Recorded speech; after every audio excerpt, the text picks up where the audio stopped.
Baik, eh, dimulai ya Bunda ya. Bismillahirrahmanirrahim. Assalamualaikum warahmatullahi wabarakatuh.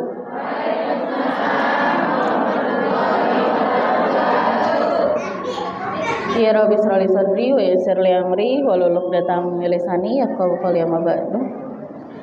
Pertama-tama saya ucapkan terima kasih kepada Ibu Neni selaku ketua dari Majelis Taklim Al-Hakim, maaf, dan kepada panitia serta seluruh bunda-bunda sekalian yang telah berkenan hadir pada kegiatan bulanan atau tiap minggu kegiatan mingguan ya, Masya Allah. Alhamdulillah saya diundang untuk mengisi sedikit materi psikologi ya Bunda ya. Jadi khusus hari ini kita membahas tentang perkembangan emosi pada anak.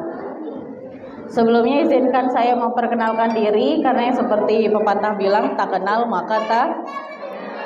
Jadi saya perkenalkan diri saya dulu biar saya disayang sama bunda-bundanya. Bunda semua kan ya, nggak ada ayahnya ya. Nama saya Hayati Nufus, saya biasa dipanggil Haya. Saya lulusan dari Universitas Al-Jahra, Fakultas Psikologi. Bekerja di instansi Primacita, yaitu instansi yang bergeraknya di bidang konsultasi pendidikan. Saya adalah seorang ibu dari 2 anak kembar laki-laki yang sekarang sudah kelas 5 SD. Nah, kegiatan saya sehari-hari biasa mengisi kelas parenting, seminar, mengadakan proses pemeriksaan psikologi dan asesmen, serta konsultasi psikologi. Untuk hari ini ditugaskan mengisi parenting dengan tema pengaruh pola seorang tua terhadap perkembangan emosi dan intelektual pada anak. Berarti yang mau dibahas adalah perkembangan emosi pada anak. Karena di sini semuanya sudah punya anak. Ada tidak yang belum punya anak? Atau mau nambah anak? Ya, jadi yang mau dibahas yaitu perkembangan emosi dan intelektual.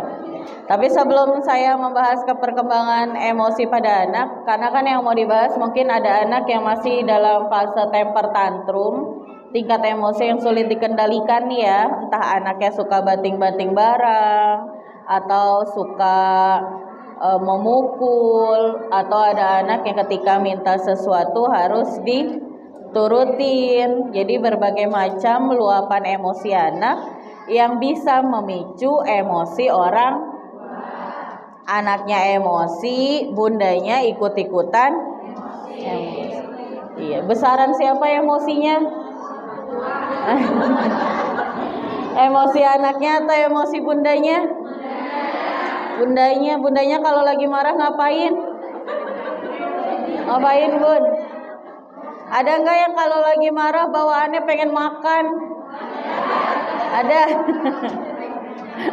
Aduh kesel banget sama anak, mau keluar dulu lah nyari bakso gitu, ada enggak?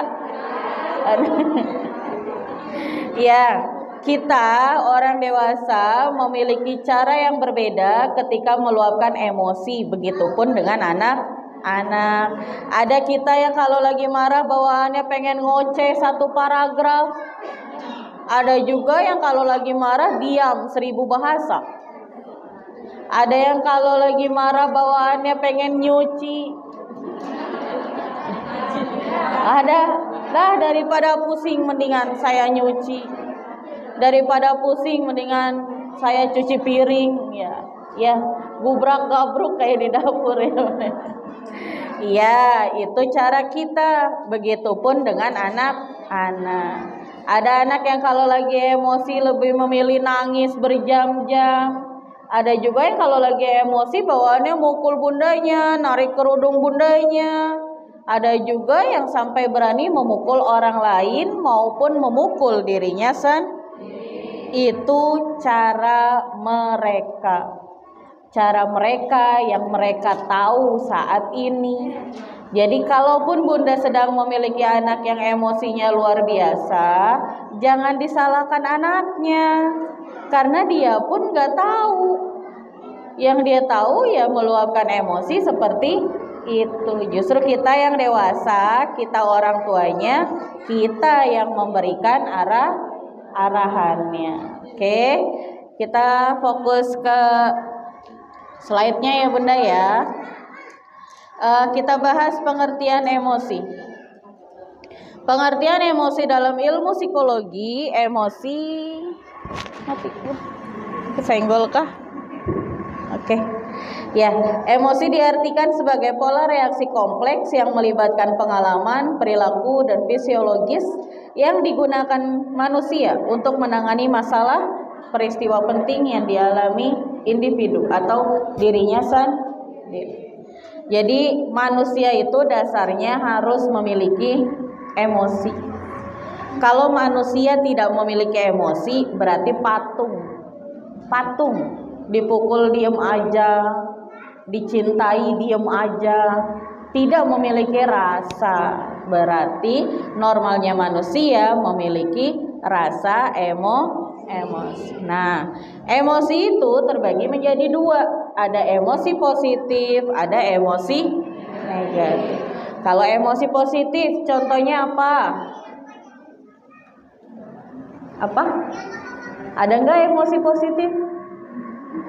Ada. Rasa cinta, rasa sayang, bunda tertawa, bunda ceria, bunda bahagia, itu emosi positif. Jadi kalau bunda bilang, mama udah emosi nih, oh berarti belum marah, karena belum termasuk emosi negatif. Bisa jadi emosinya karena mama sayang, emosinya karena mama rindu gitu. Jadi perbedaannya seperti itu. Kalau emosi negatif, contohnya apa? Marah-marah, teriak, banting barang, menghina, mencaci, menggunjing. Ada lagunya ya bunda ya. Jadi memang emosi itu terbagi menjadi dua. Nah ini yang perlu bunda kaji lagi, gimana nih di diri kita, di hati bundanya. Bunda lebih banyak dikuasai dengan emosi positif atau emosi negatif? Gimana? Tiap hari lebih banyak ketawanya atau marah-marahnya? Tuh dia. Berarti kita masih dikuasai emosi negatif. Karena kenapa? Karena kita tidak pernah mengontrol diri sendiri. Jadi kita tuh kayak ya udah ikutin arus saja. Yang buat kesel ya udah marahin, yang bandel ya udah omelin. Kalau bisa mah kamu yang bikin seneng mama. Kenapa nggak kita yang bisa bikin seneng anak? Jadi harusnya yang kita lakukan adalah kontrol diri. Bahasa psikologinya adalah self control. Bahasa Inggris ya bunda ya. Self control artinya kontrol di diri. Bunda yang harus mampu mengontrol diri bunda sendiri. Kapan bunda harus marah, kapan bunda harus bahagia. Jadi jangan ngikutin arus. Jadi harus direm. Anak bunda lagi buat kesel banget bundanya nih, ya udah jangan berhadapan di depan anak, tinggal aja dulu. Kamu diam dulu di sini ya, mama udah marah. Kamu diam di sini, mama mau tenangin diri dulu. Nanti kalau mama udah tenang, kamu boleh deh ngomong bercanda lagi sama mama, silakan. Tapi mama minta waktu untuk menenangkan diri dulu. Tegasin, tapi ajak ngomong sama anak harus ada kontak.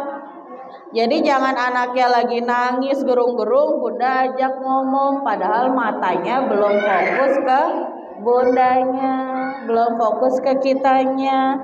Kita ajak ngomong baik-baik agar posisinya 1:1. Anak mengerti orang tua mengerti anak. Jadi kalau anak lagi nangis jangan dimarahin. Kok nangis mulu sih? Bisa nggak sih berhenti nangisnya? Coba bayangin.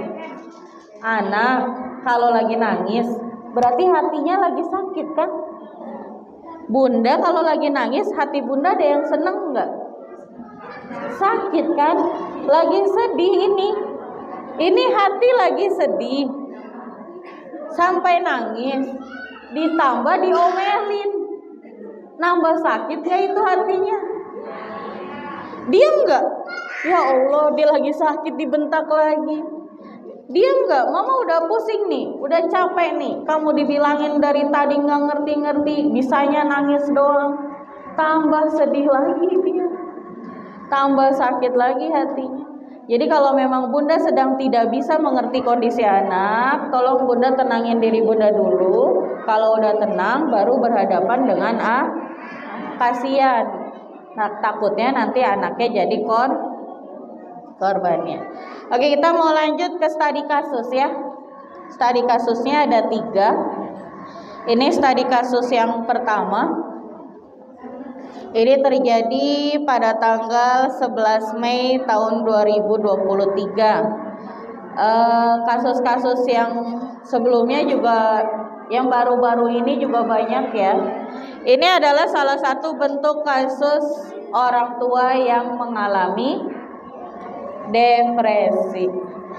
Ibu ini mengalami depresi karena bayinya lahir memiliki perkembangan di bawah normal, yaitu Down syndrome. Down syndrome itu harusnya sudah diketahui sekarang sejak dalam kandungan ya. Makanya kalau pada saat USG dokter kandungan bilang ini ada gangguan Down syndrome, lebih baik digugurkan. Biasanya dokter kandungan akan menyarankan itu. Makanya kalau nanti bunda berencana memiliki anak lagi, kontrol kehamilan secara rutin, entah dari 2 USG, 3 USG, 3 dimensi sampai 4 dimensi rutin. Ibu ini lahir memiliki anak Down syndrome, tapi pada saat anaknya lahir, ibu ini mendapatkan tekanan dari keluarganya, tekanan dari suaminya, disalahkan. Nih kamu nih makannya sembarangan. Nih gara-gara kamu kecapean, kamunya gak mau ngerawat kandungan. Atau memang ada turunan dari keluarga kamu. Atau karena kandungan kamu tuh rahimnya ada masalah. Ada aja yang dia dengar entah dari keluarganya, keluarga suaminya, atau bahkan suaminya sendiri. Psikologis si ibunya terguncang. Depresi sehingga tega mengakhiri nyawa anaknya sendiri. Namun setelah ibu ini dibawa ke rumah sakit dan ingin diobservasi kejiwaannya, ibu ini izin ke kamar mandi. Ternyata dia mengakhiri hidupnya di kamar mandi dengan cara gantung diri. Hati-hati kita, nih kayak bunda yang ada di sini. Kita nggak tahu kita sedang di tahap depresi atau tidak. Nggak ada yang tahu. Kita sendiri aja nggak tahu. Kadang kita mikir, kok hidup saya gini banget ya? Kok kayaknya masalahnya nggak selesai-selesai ya? Sabar, istighfar, coba sholatnya diperbanyak, banyak-banyak berdoa. Udah, tapi kok kayak gini gitu. Nah, orang yang masih bisa berpikir seperti itu berarti masih normal. Ingat, masih normal. Karena otaknya masih bisa digunakan untuk berpikir. Ini masalah A, jalan keluarnya kemana? Masalah B, jalan keluarnya kemana? Meskipun kadang nanti ketemu buntu, tetap dia mencari solusi dari orang lain. Ini manusia, makhluk sosial. Tapi kalau seseorang yang mengalami depresi, tindakannya impulsif, di luar kontrol. Tahu-tahu mukul anaknya bisa berkali-kali, nggak cukup mukul sekali. Nyubit anak nggak cukup sekali, nyubitnya bisa berkali-kali. Bahkan ibu yang depresi nggak cukup pakai tangannya sendiri, bisa pakai alat bantu yang lainnya. Ada sapu, sapu terbang.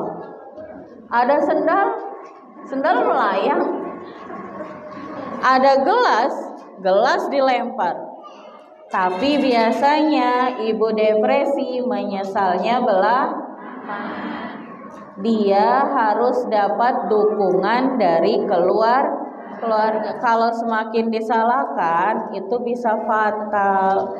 Dampaknya bisa menyerang dirinya sendiri, atau menyakiti diri sendiri, atau menyakiti orang lain. Banyak kan kasusnya. Bahkan anak remaja aja banyak sampai menyayat-nyayat tangannya karena putus cinta. Tahu nggak kenapa? Pada saat dilakukan penelitian, ternyata remaja yang sering menyakiti dirinya setelah putus cinta adalah remaja yang menggantungkan seluruh hidupnya pada pasangannya. Karena dia dari kecil tidak mendapatkan perhatian itu dari keluarganya. Dia nggak pernah dipeluk ayahnya, dia nggak pernah dicium ayahnya, dia nggak pernah bercanda dengan ayahnya. Lalu dia mendapatkan itu dari lawan jenisnya. Lalu dia menggantungkan seluruh perasaannya kepada lawan jenis. Hanya hati-hati, kita yang sudah memiliki anaknya berkembang, orang tuanya pun berkembang. Jadi jangan stuck di pengetahuan zaman kita, karena bertambahnya tahun, zaman pun semakin berkembang. Gitu ya Bunda ya. Studi kasus yang kedua, lagi-lagi kekerasan terjadi di Padang. Seorang ibu mengancam anak balitanya dengan pisau. Gimana? Ada nggak yang lagi kesel kayak gini? Kamu ngelihat nggak mama lagi ngapain? Mama lagi ngiris cabai nih. Kamu lihat nggak mama lagi megang apa? Gitu. Ya, pernah kan ya dengar begitu ya? Ya, dengar begitu ya, bukan kita ya. Lihat nggak nih mama lagi megang apa? Jangan sampai melayang nih. Ya, ada aja ancamannya. Gitu ya Bunda. Tapi yang kita ketahui yang anak-anak nggak tahu psikologisnya kayak gimana. Entah dia kuat. Kalau dia kuat ya, sebelum Bunda melempar apa yang Bunda pegang, anak Bunda udah ngelempar mainannya. Dia udah emosi duluan.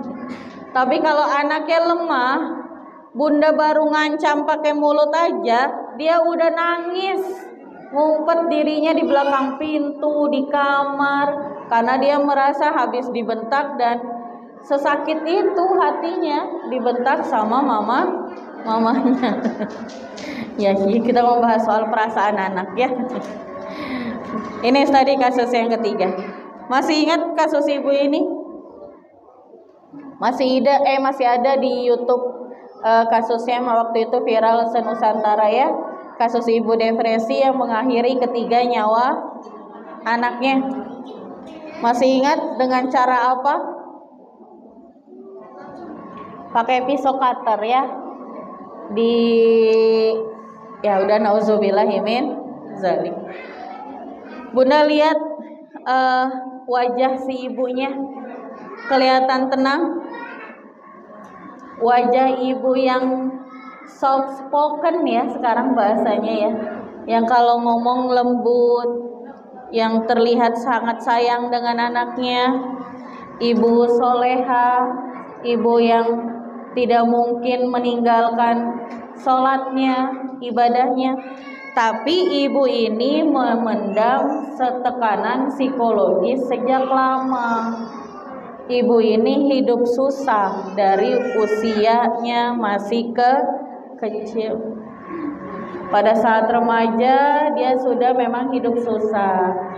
Ibu ini memutuskan untuk menikah dengan dalih ada orang yang mengurusnya. Ternyata tambah susah. Lalu memilikilah anak. Anak pertama, anak kedua, anak ketiga, terus dalam keadaan susah.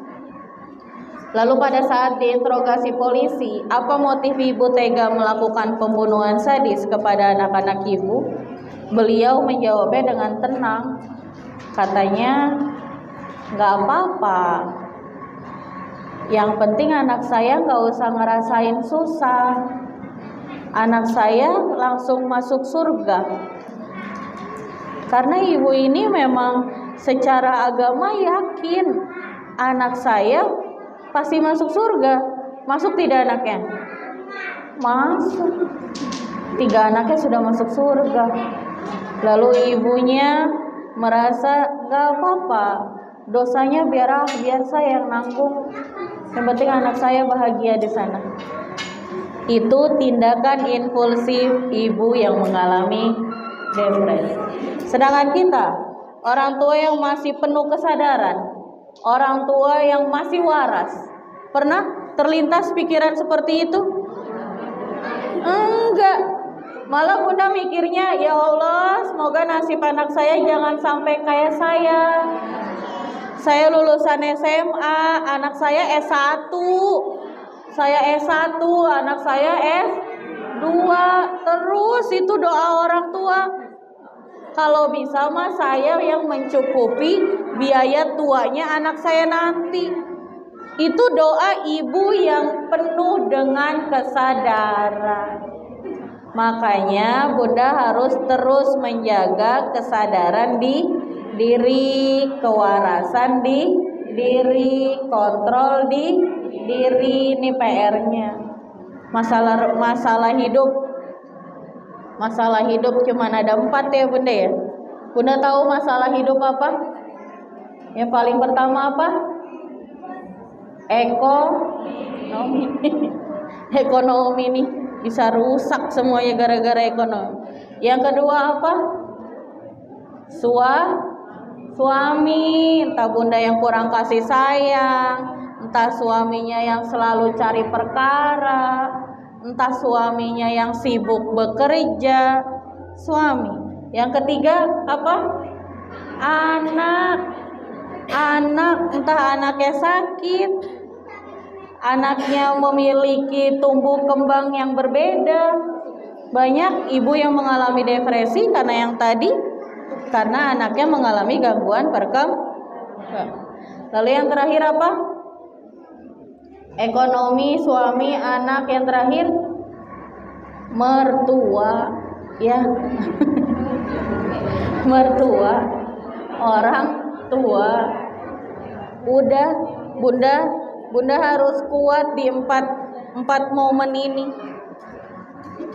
Karena nggak mungkin semuanya ada. Kalau semuanya ada, berarti harus keluar dari zona untuk menyelamatkan diri sendiri. Contoh gini, udah ekonominya susah, suaminya selingkuh, anaknya sakit, suami nggak peduli, terus mertua keluarga juga nggak ngedukung kita, maka kita berhak ambil anak kita keluar dari zona tersebut. Karena kalau kita terus memaksakan diri, hancurlah kita gitu.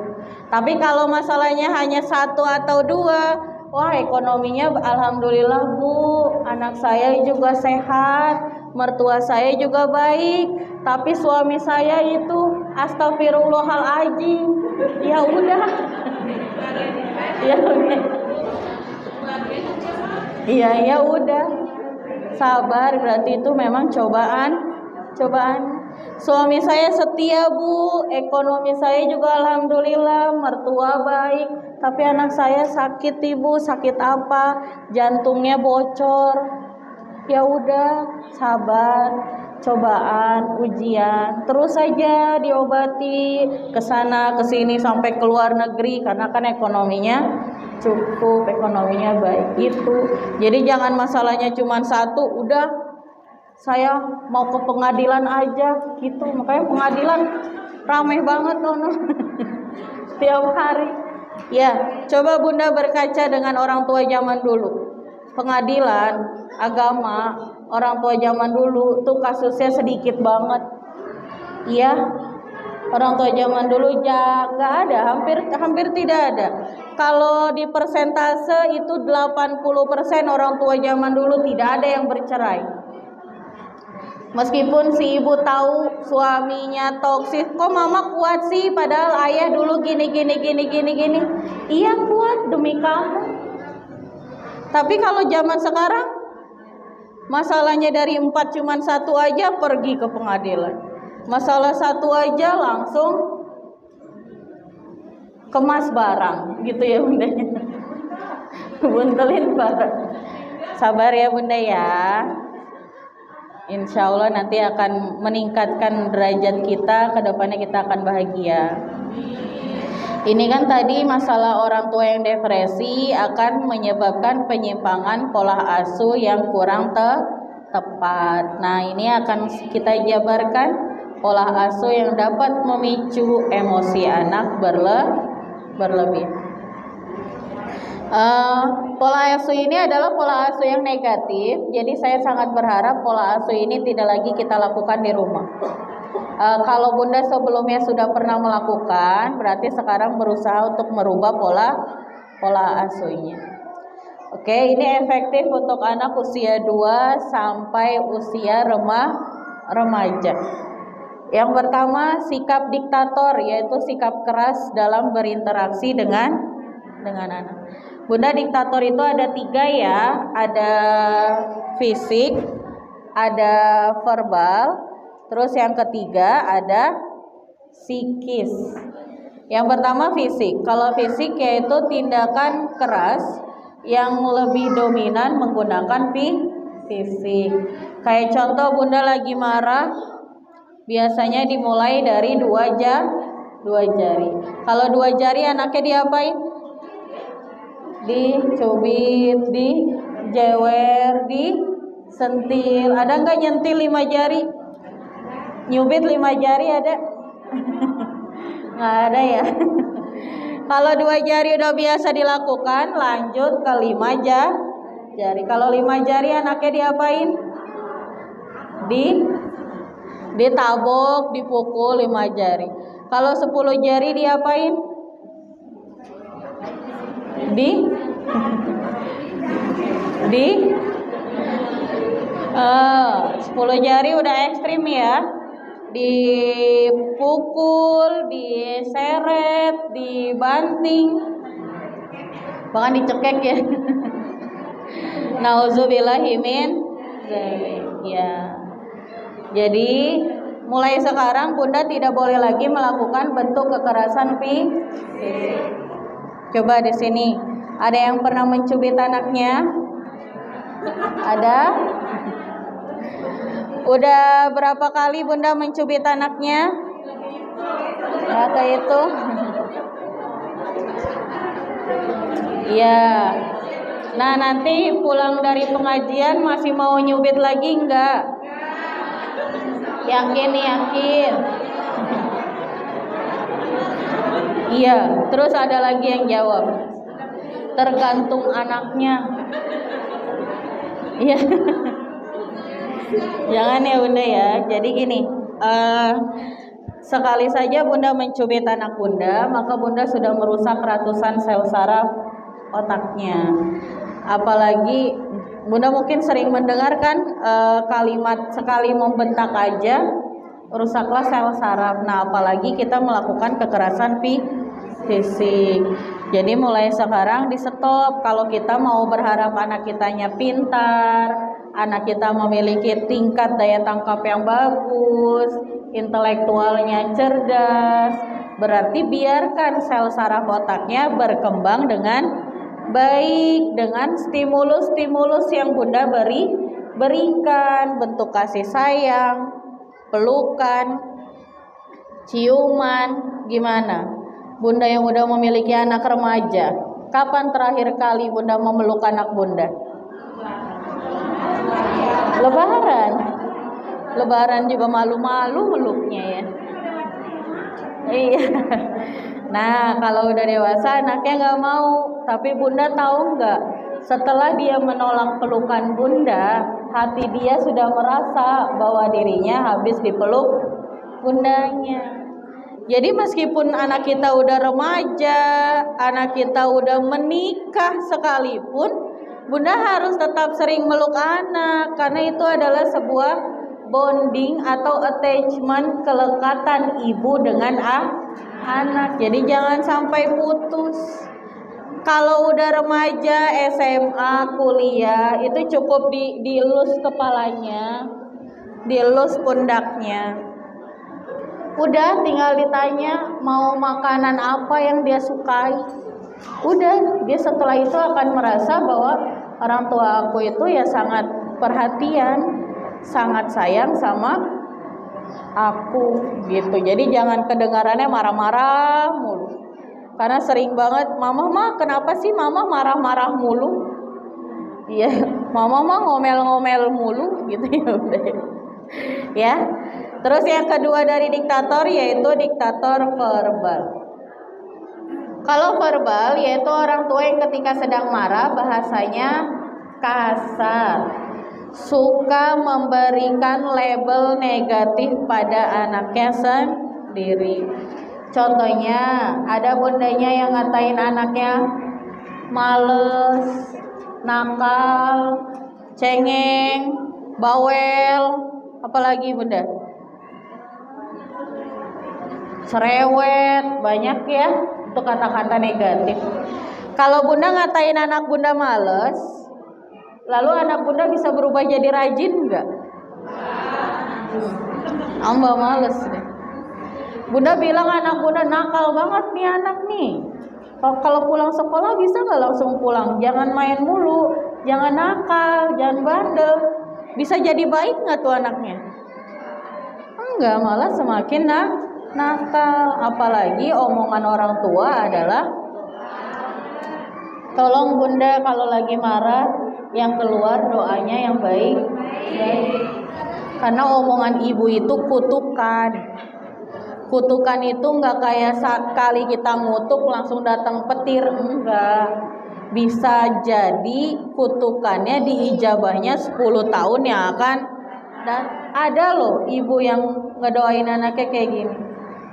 Kamu tuh sukanya mainnya benda-benda tajam mulu. Yang anak apa? Geng-geng motor kayak gitu. Bawa-bawa kayak gituan. Gak mungkin kan ibu yang gak tahu anaknya kalau pulang bawa senjata tajam, bawa lain pasti tahu. Lalu ibunya kesel, ibunya geram. Biarin kamu, biar kecelakaan kamu di motor, biar gak usah ikut geng-geng motor.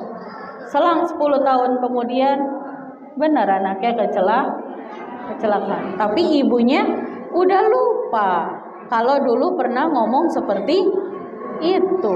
Nah itu yang disebut kutukan. Jadi hati-hati kalau lagi marah, bahasanya doanya yang baik. Bunda lagi kesel, sumpahin aja anaknya jadi dokter. Amin. Gak ada yang tahu bun. Iya, biar kuliahnya mahal juga ada beasiswa bunda. Iya. Sesuatu yang tidak mungkin akan terjadi kalau kitanya percaya. Bunda tahu sejarah kisah Imam Masjidil Haram? Tahu bunda? Yang Imam Masjidil Haram, Imam Abdurrahman As-Sudaisi. Ya, beliau bisa menjadi Imam Masjidil Haram berkat doa dari ibunya. Jadi dari kecil ibunya selalu mendoakan Imam As-Sudaisi menjadi Imam Masjidil. Itu doanya cuma satu. Dari kecil sampai tua doanya Imam Masjidil Haram. Kalau kita kan doanya banyak banget. Dokter, guru, polisi, TNI. Bingung anaknya mau kemana aku. Aku mau kemana mah. Terserah mama aja gitu. Karena anaknya nggak bisa menentukan pilihan. Kalau ibunya konsisten doanya, anaknya memorinya merekam doa anaknya, inner child-nya masuk sampai tumbuh dewasa, dia akan ke bawah. Aku mau jadi dokter. Aku mau jadi dokter. Dia akan terus berusaha karena dia di memorinya mama selalu mendoakan aku jadi dokter. Karena kita pun sebagai orang tua nggak mungkin kan kayak cuman ngomong jadi dokter ya nak. Kita tanpa kita sadari kita juga pasti akan berusaha agar anak kita bisa menjadi dokter atau bekerja di rumah sakit gitu. Jadi doakan yang baik. Lalu yang ketiga yaitu sikap diktator psikis. Di sini ada sikap overprotect ya. Overprotective itu masuknya ke psikis, yaitu sikap yang cenderung membatasi keinginan anak. Orang tua yang terlalu sayang sama anaknya, orang tua yang terlalu khawatir sama perkembangan anaknya. Anaknya mau main keluar rumah aja, pikiran mamahnya kemana-mana. Mama mau main ya di luar, nggak boleh, panas, nanti hitam, ya. Nggak boleh ada si A nakal, mainnya di dalam aja. Mama aku mau makan sendiri, enggak, mama suapin aja, nanti yang ada berantakan. Aku mau mandi sendiri aja, enggak, mau mandiin, nanti kamu main air. Bahkan anaknya berangkat sekolah aja, udah SD masih ditungguin. Dari pagi sampai pulang mamahnya ada di situ. Pekerjaannya udah selesai kali dari jam 3 pagi. Ya bunda ya. Ada itu orang tua overprotective. Pola asuh itu harusnya protect itu menjaga, merawat, melindungi, tidak membatasi. Kalau ada yang bahaya, katakan hati-hati lari-lariannya, hati-hati main sepedanya, hati-hati main sama siaknya, hati-hati main di luarnya. Tapi kalau instruksi larangan baru katakan tidak boleh menyakiti teman, tidak boleh memukul teman, apalagi tidak boleh ngatain teman. Jadi instruksi kata larangan harus pada penempatan yang tepat, gitu ya. Jadi bunda nggak boleh terlalu overprotective. Terus yang ketiga yaitu sikap menuntut, sikap orang tua yang hanya melihat hasil tanpa melihat proses anak. Orang tua yang maunya anaknya cepat pinter, bisa. Contoh deh untuk anak usia TK. Sekarang banyak anak TK yang dituntut harus bisa baca. Tahu nggak bunda? Tuntutan TK sama SD itu sekarang ekstriman di TK. Katanya anak yang masuk SD dianggapnya anak yang tidak pintar. Katanya anak yang masuk SD tidak bisa baca, tidak bisa nulis, tidak bisa berhitung, selalu disepelekan. Akhirnya banyak orang tua yang menuntut anaknya lancar calistung di usia TK. Nih anak sudah pushnya di TK. Lebih horornya lagi, anak usia TK paginya udah sekolah, siangnya bimbel baca, sorenya TPA. Anaknya masih TK, sudah dikenalkan sistem kerja paksa, udah dikenalin rumusan. Ya, jadi kalau bunda masih memiliki anak usia TK, kalau sekolah aja, nggak usah dituntut harus lancar baca, tulis, berhitung. Anak bundanya bisa, alhamdulillah. Anak bunda tidak bisa, ya terus berusaha. Kalau anak bunda sekolah SD, SMP, SMA, terus perhatikan perkembangannya. Bunda hanya bisa membantu anak bunda belajar hanya sampai kelas 6 SD. Anak kalau sudah SMP sudah tidak mau lagi belajar sama mamahnya. Karena rumus yang dijelasin ibu gurunya beda dengan rumus mamahnya. Karena kurikulumnya udah beda. Bunda cuma bisa ngajarin sampai anak kelas 6 SD. Jadi kalau anak Bunda masih SD, jangan pernah capek mengajarkan anak. Ajarin aja terus belajar di rumah biar si anak memiliki prestasi di bidang akademi. Oke, jelas ya. Terus yang terakhir yaitu sikap inkonsisten, yaitu sikap yang tidak tegas atau pelin-pelan dalam mendidik anak. Contohnya, bundanya udah tegas, tapi ayahnya bela. Ayahnya udah tegas, bundanya nggak tega. Ayah ibunya udah tegas, nenek kakeknya bela. Kalau udah ketemu nenek kakek, kastanya udah tinggi banget itu. Bisa perang dingin ya bunda ya. Pola asuhnya harus tegas ya. Yang ada di dalam satu rumah, semua harus ikut bermain peran. Kalau ayah lagi buat aturan, bunda ikut aturan ayah. Jangan sampai kakak main HP-nya udah ya. Kamu udah dari tadi main HP. Lalu pulanglah si ayah dari tempat kerjanya. Ya udah sih mah kasih aja. Kasih daripada nanti dia ngambek. Udah main HP dari tadi ayah.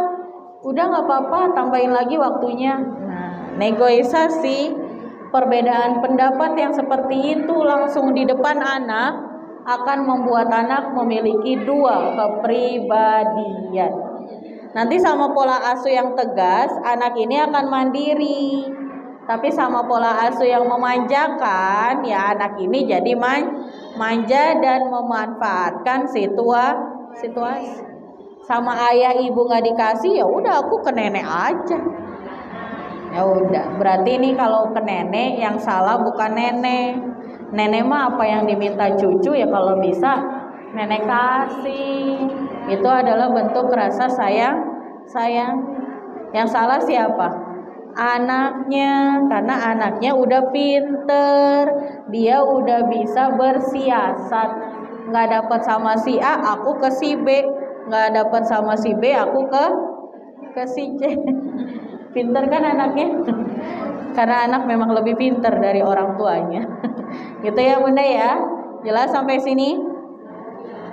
Kalau jelas saya mau buka sesi tanya jawab. Ada yang mau bertanya?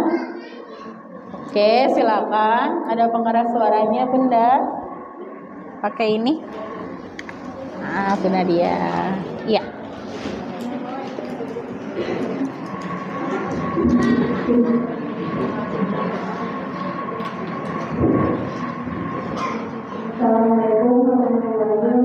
Waalaikumsalam warahmatullahi wabarakatuh.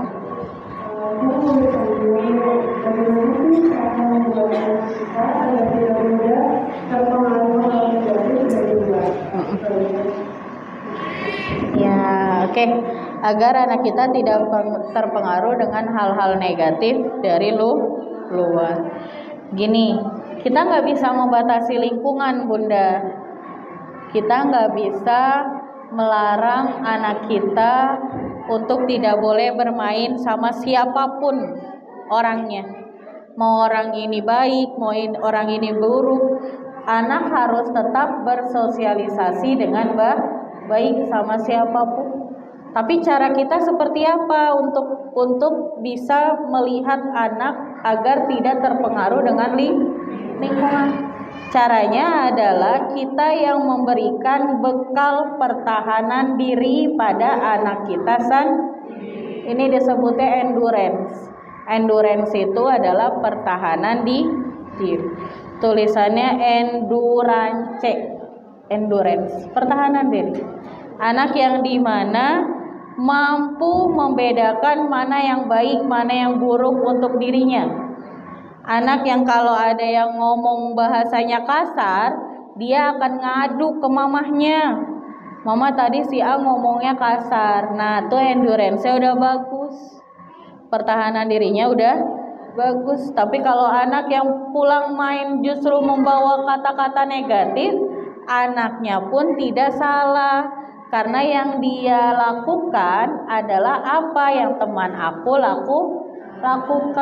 Paling kita boleh berikan pemahaman. Meskipun kategorinya udah telat. Harusnya pemahaman itu sudah dijelaskan orang tuanya sebelum anaknya terjun ke lingkungan. Jadi boleh kakak, boleh kok main. Kakak mau main sama siapa? Sama si A, sama si B juga nggak apa-apa. Tapi kalau ada teman yang ngomongnya kasar, yang tingkah lakunya keras, jangan diikutin.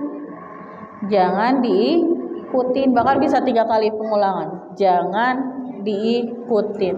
Agar si anak tahu bahwa itu adalah peringatan keras untuk tidak boleh mengikuti. Terus bunda pun harus jelaskan sedetail mungkin kata-kata apa saja yang gak boleh diucapkan. Contoh ada kata bodoh. Dari bodoh aja ada yang lebih kasarnya lagi. Itu dijabarin.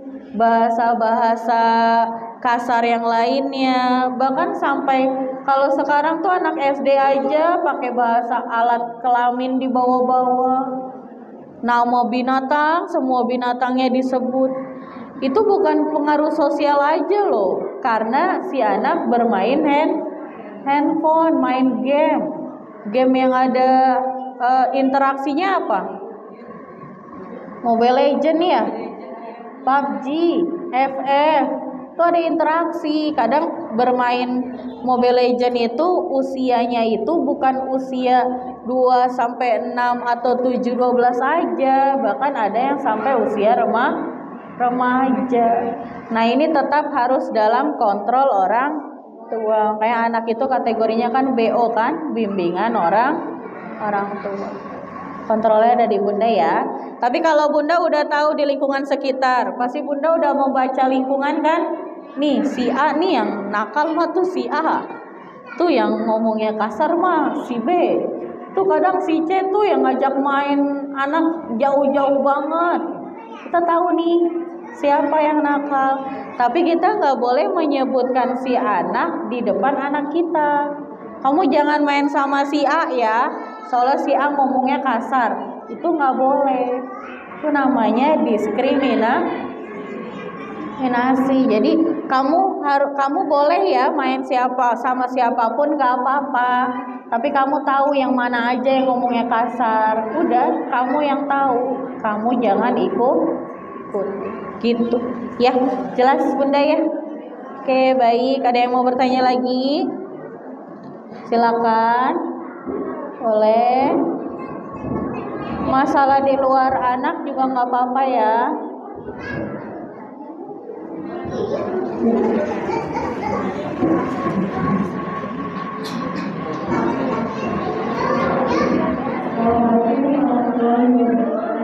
Waalaikumsalam warahmatullahi wabarakatuh. Iya, udah.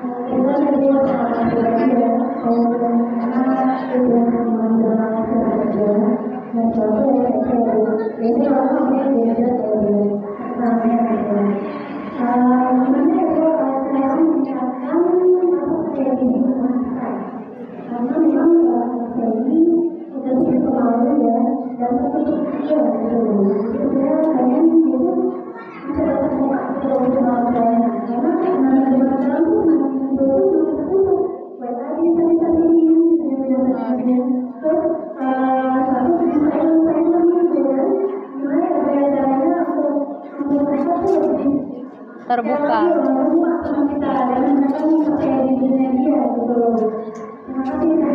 Ya, anaknya usianya berapa tahun? Oh, udah SMP. Ya, si anak sudah merasa memiliki privacy sendiri. Berarti hargai dulu privasinya. Jadi, kalau cara menumbuhkan rasa kepercayaan diri pada anak sebenarnya harus sudah mulai dipupuk sejak dini, yaitu dengan pujian. Anak akan semakin percaya diri kalau dia tumbuh dengan banyak pujian. dipuji dari kecil, dipuji cantik, maka dia akan semakin pede kalau dirinya cantik. Anak ganteng, anak soleh, anak pinter, anak rajin. Kadang kita memuji anak kita sendiri aja gengsi. Nih, anaknya dibilangnya apa? Ih, kakak mah bau asem. Iya sih, emang bau asem. Tapi kan bisa ya dengan kakak mah wangi banget, masya Allah. Nih mama beliin Rexona ya besok ya. Gitu. Tapi kalimatnya tetap enak gitu dia dengarnya. Jadi tumbuh dengan pujian itu akan meningkatkan kepercayaan diri. Tapi masalah anak yang pemalu, anak yang sensitif, anak yang pendiam, penakut itu 50%-nya genetik, turunan. Dilihat bundanya ada turunannya atau tidak. Kalau ada turunannya, ya udah berarti memang ke bawah sampai besar seperti itu. Kalau tidak ada turunan berarti pola asuhnya dari kecilnya kurang mendapatkan pujian, penghargaan ya. Terus bagaimana cara menghadapi anak yang sudah memiliki privasi, handphonenya disandiin, status orang tuanya di hide ya, biar nggak boleh bisa melihat statusnya. Tahu nggak kenapa? Karena si anak merasa terganggu kalau mamaku tahu semua tentang aku. Anak yang nge-hide statusnya dari mamahnya, berarti sebenarnya anak ini sudah membuat kesalahan yang dia tidak mau mamahnya tahu. Ya, entah dia sudah mulai deket sama lawan jenisnya, entah dia update status dengan kata-kata yang kasar, atau dia update status perasaan tentang mamahnya sendiri. Iya kan? Iya. Oh, mamahnya nggak boleh tahu. Jadi dia jauh lebih terbuka dengan sosial medianya daripada dengan mamahnya sendiri. Ini anaknya udah remaja. Kalau anaknya udah remaja dan kita mau membuat anak kita terbuka, nyaman dengan bundanya, maka kitanya dulu yang membuka diri sama anak. Bunda yang harus sering-sering curhat sama kakak. Bunda yang harus sering-sering merasa butuh kakak. Kakak di mana? Mama mau curhat. Kakak di mana? Mama mau cerita sama kakak. Simple aja yang receh aja nggak apa-apa. Mama kesel harga cabai naik kak. Gimana ya gitu. Ini kan memang tujuannya untuk membuka ketertarikan anak untuk bercerita dengan bundanya kan. Jadi nggak apa-apa, nggak harus bundanya lagi sedih lalu baru cerita. Bunda ngarang-ngarang cerita juga nggak apa-apa. Seolah-olah kakak merasa mama itu butuh aku.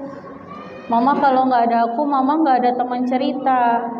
Nah itu lambat laun akan diperhatikan sama si anak. Mamaku udah berubah, mamaku udah asik ngobrolnya. Ya udah aku pun mau terbuka deh gitu. Bahkan kalau bunda mau pancing-pancing soal kakak dekat sama lawan jenisnya, bunda pun membuka hal itu juga. Kakak tahu nggak waktu mama SMP?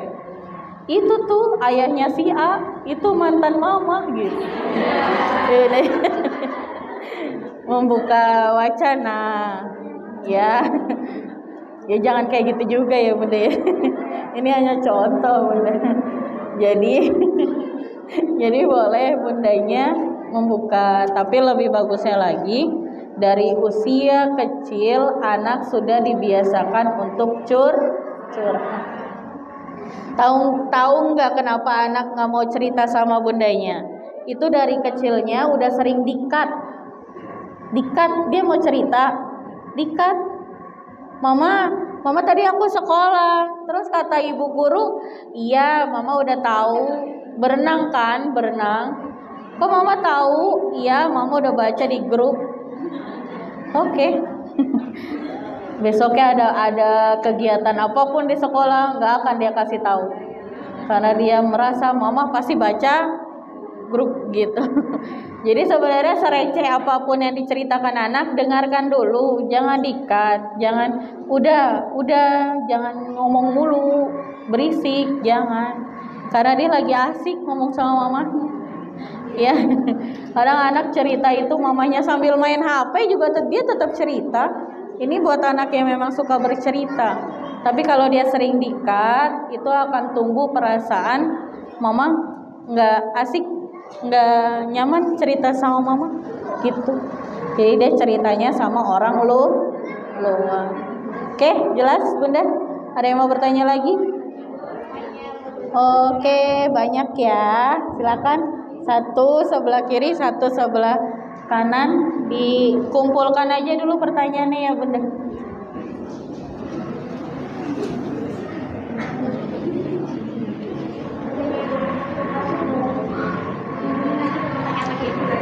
Oke, boleh.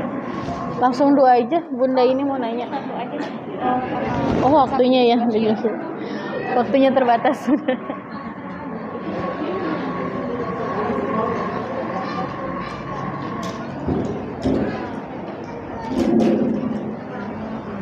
Ya.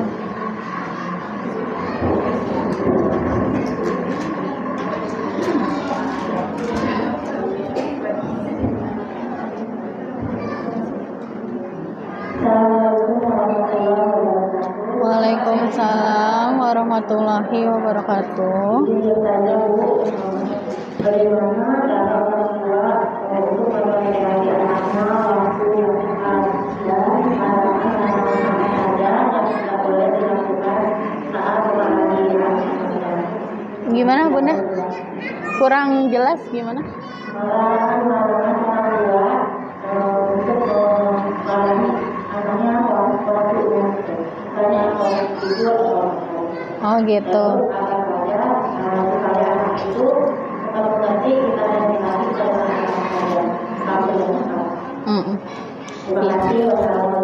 Waalaikumsalam warahmatullahi wabarakatuh. Jadi contohnya larangan-larangan yang seperti apa yang untuk kita bisa memberikan aturan kepada si anak gitu agar si anak bisa lebih mengerti instruksi dari mamahnya.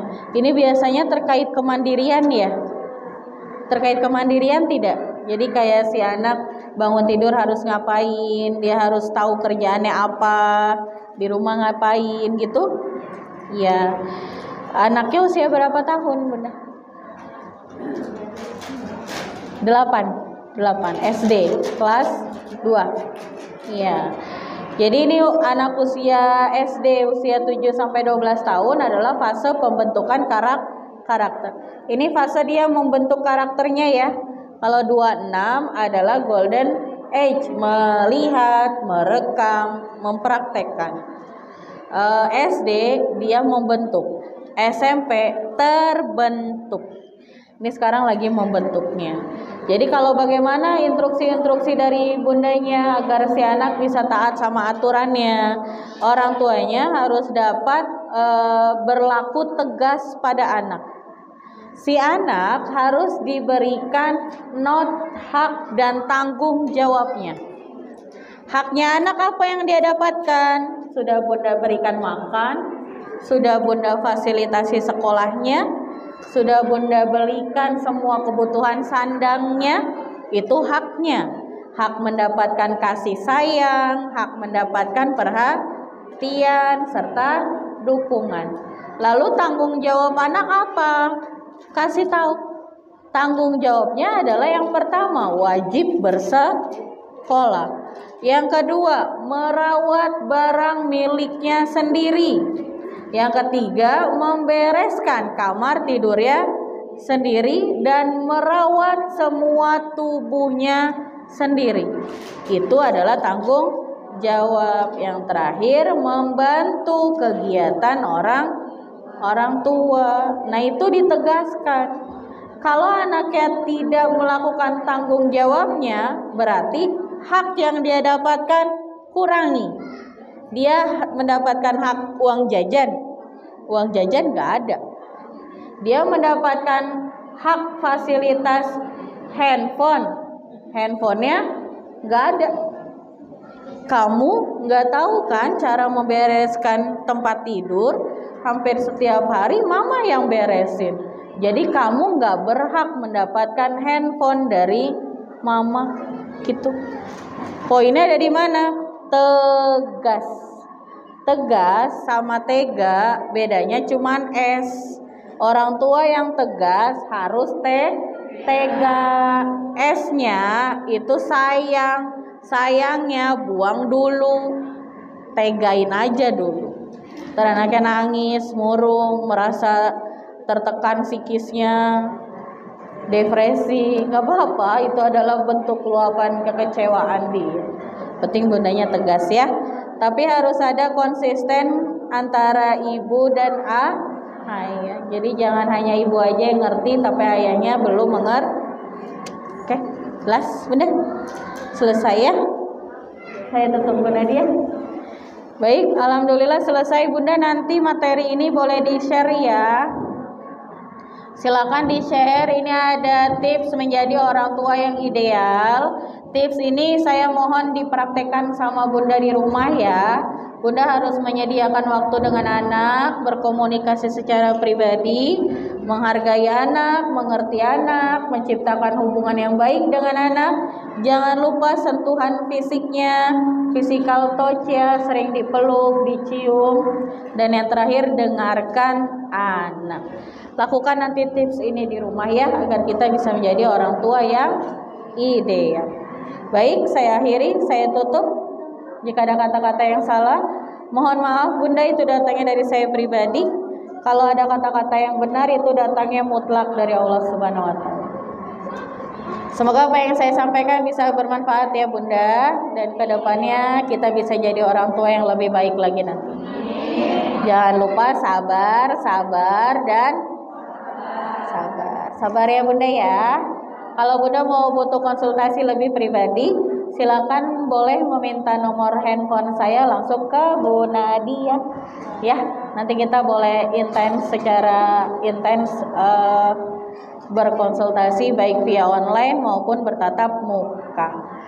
Saya akhir kalam. Wabillahi taufiq wal hidayah. Wassalamualaikum warahmatullahi wabarakatuh. Terima kasih Nadia.